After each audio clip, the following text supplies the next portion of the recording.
Hello and welcome back, my stylish friends. Today we are learning design number 15 of our 24 designs for 2024 blanket. This design looks complicated, but let me explain in details how we will be making this little zigzag here and here. So let's start. If you need detailed instruction how we making granny square stitch, please visit this video. I will explain there in detail how we are making one color. And I'm using 7mm hook. And with this design, you will start with contrasting color yarn. And I will choose for my contrasting color yarn, gray. Okay, we will start as usual. And we will make one contrasting color cluster. And right away, before you finish this cluster, you will change your yarn color and you will make one cluster with main color yarn. You change yarn color, make one cluster with contrasting color yarn, and again, we will finish with main color yarn.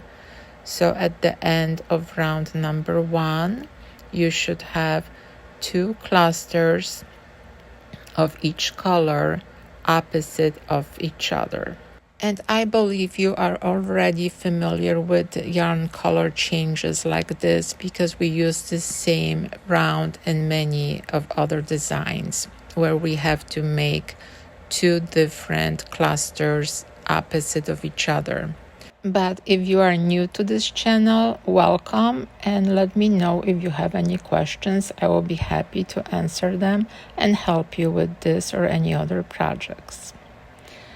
So we are at the end of round number 1 and we just need chain 2 and slip stitch to the first stitch. And to start new round, we are chain 1, go under, and we will make chain 3. We will turn the work back to the right side and we are making first cluster in main color yarn. We keep now the gray color yarn and we want to put that yarn in between the stitches, and the reason I'm doing this is because I need to use this yarn color on the other side. Just right now I'm changing yarn color, so I'm making one side in white, one side in gray, and then I will switch again to make one side in white again and finish with gray. So I'm making again 2 clusters on each side of my square, and the color are opposite of each other. The same color has to be on the opposite side.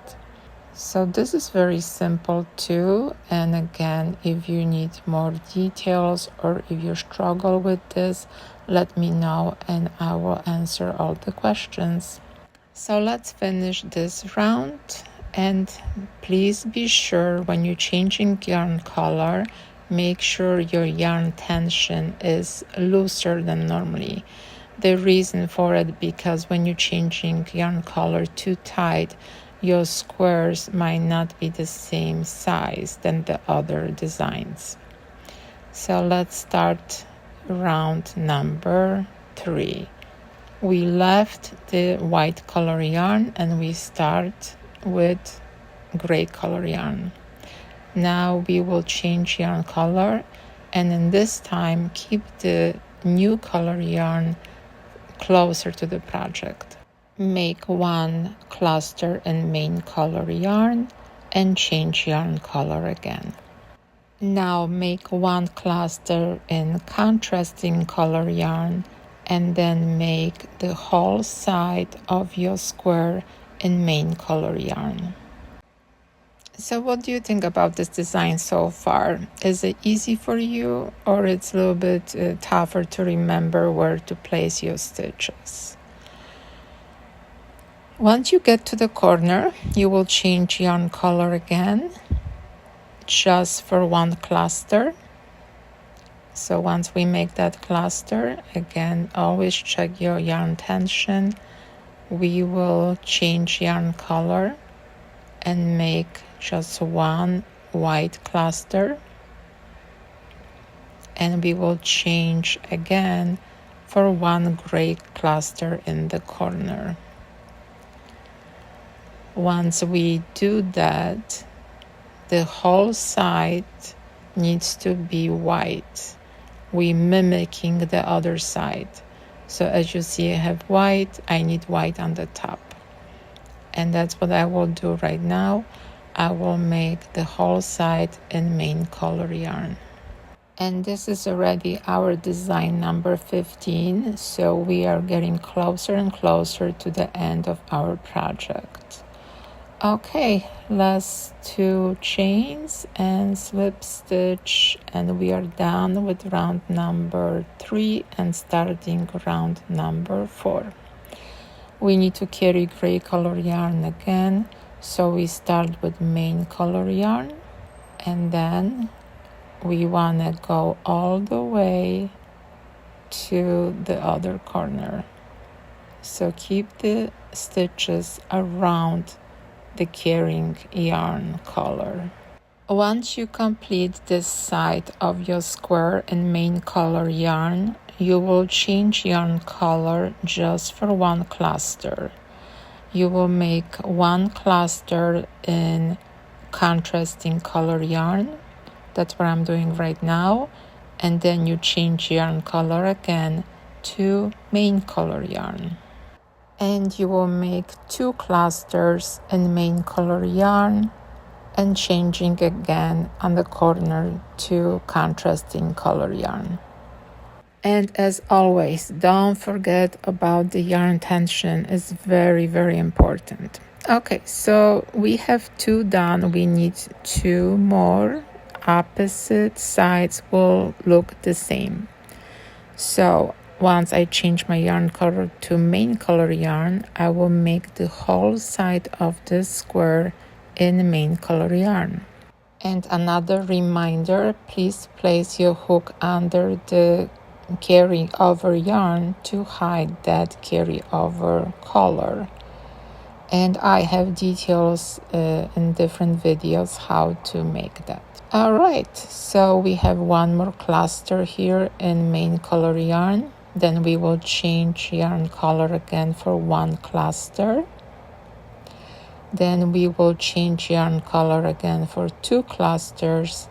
And we will finish with contrasting color yarn. We are making only 4 rounds, so this is our last round. But I want to take some time and show you 2 different finishes, depending how you will be connecting your granny squares. If you're connecting your granny square where you're working around your stitches, once you make the last cluster, you can just chain 2 and connect to the slip stitch and cut your yarn and hide the ends. The problem with that is if you do not cover your stitches, you will see that the design is a little bit different because you're connecting the last stitch gray into white. So this works only if you want to cover those stitches. And now let me show you how to make the connection when you do not want to hide the stitches. When you're making the last cluster, you will actually change yarn color because you want to carry the same color yarn on the corner that you start your first cluster with. That way, when you cut the yarn and you hide the end, the same color yarn you're hiding, it's not visible. And this is when you're connecting your granny squares without covering the last row. So it looks much neater than this one. So I hope this information was helpful and I hope you enjoyed this project. Let me know again if you have any questions and I will be happy to help you. And thank you for joining me each week to see new designs. Select the color you want to connect your square with, and I cannot wait to see our final project. Have a great day. and happy crocheting. See you next time.